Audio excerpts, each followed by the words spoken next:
ating pong mga buko. Ito yung paper tree.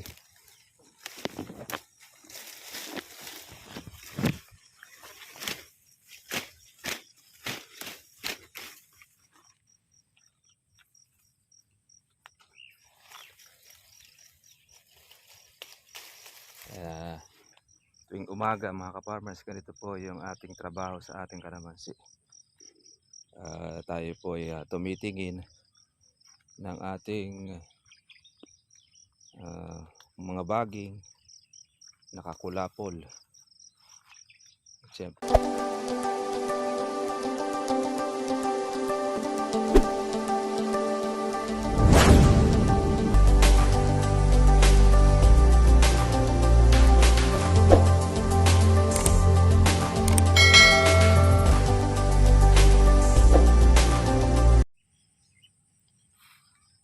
ito na yung ating preparasyon mga ka-farmers sa ating pagtatanim po ng siling labuyo.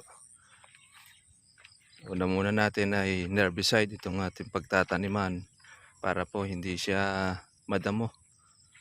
Ayan, unti-unti na pong namamatay po sila. Masukal po ito mga farmers, hindi natin pwedeng taniman kapag po ganito po siya kakapal. Kaya hintayin muna natin na mamatay po ang mga damo nito. Ayan, mga madilaw na po yung marami. Ayan. After po natin ito ay ma-sprayan, saka po natin siya mga ka-farmers patutudlingan. Sa ating pagtutudling, yan, dalawa lang bawat pagitan para hindi po magsiksikan mga katribya. Ayan, una natin pong binomba. Ayan, maganda na po yung pagkatuyo ng ating pong mga damo. Ayan, dami na ang mga buko natin, lumilitaw na.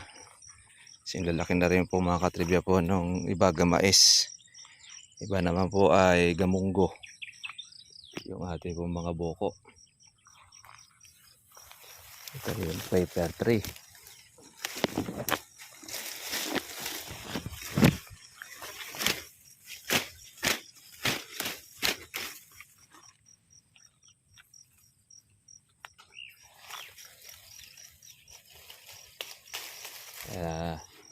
Tuwing umaga mga ka-farmers, ganito po yung ating trabaho sa ating kalamansi.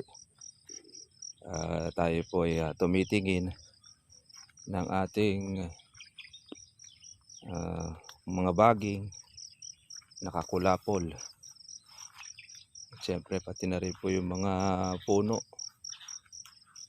Kailangan po natin kasi yan maalis para at least ay maginhawahan.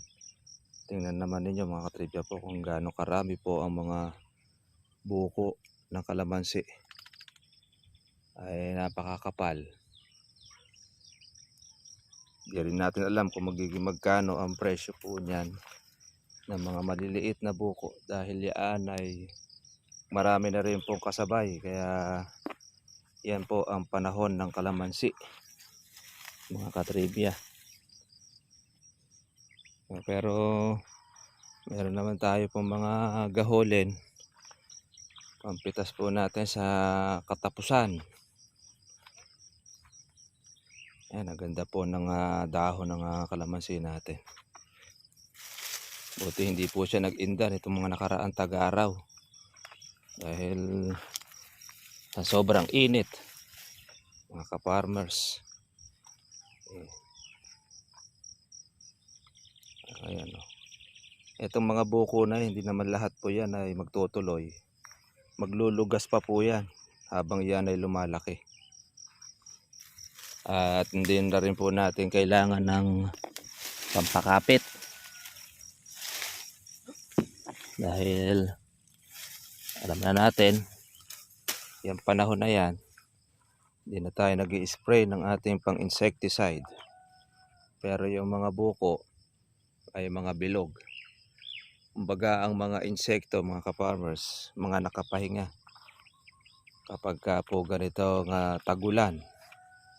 Although pasulpot-sulpot mga katribya naman po yung ulan, hindi naman kagaya talaga na permis. Pero maganda rin po yung mga buko natin, mga bilog.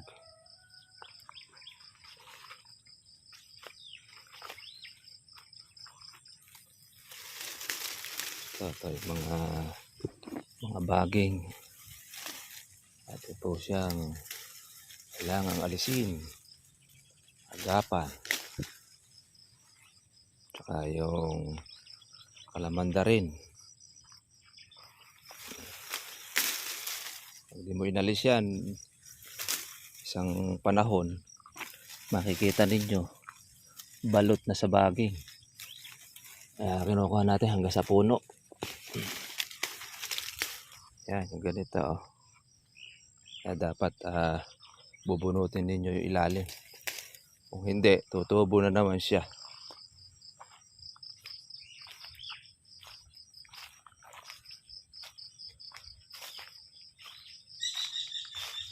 Yung matanda natin lang ka, ayan oh. 3 naman pala bunga. Imported.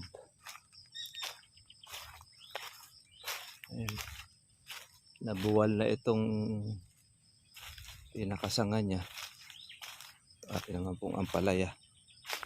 Ikaw, talbosan.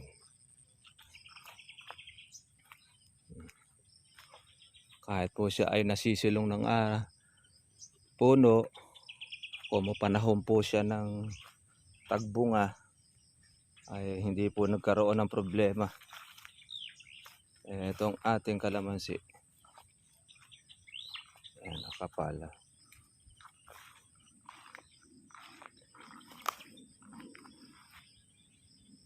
Susunod, mga 1 linggo pa,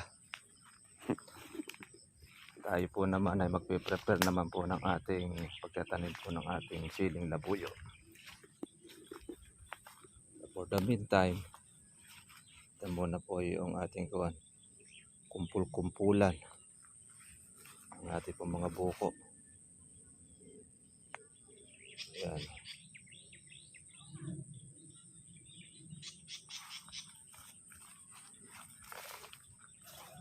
Napakarami niya.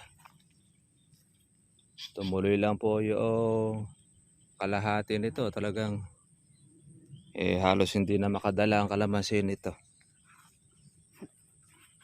Ayan.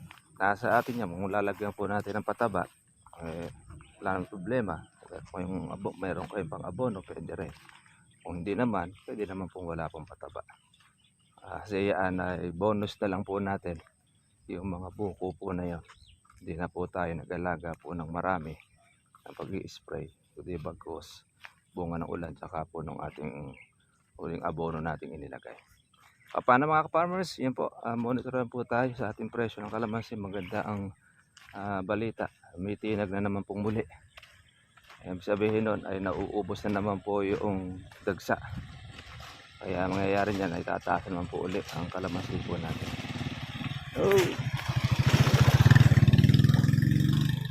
Inam naman yun habang nagpapalaki tayo ng pang katapusan ng July. Kaya mali natin. Okay, God bless po sa inyo lahat mga farmers. Gandang umaga po sa ating lahat.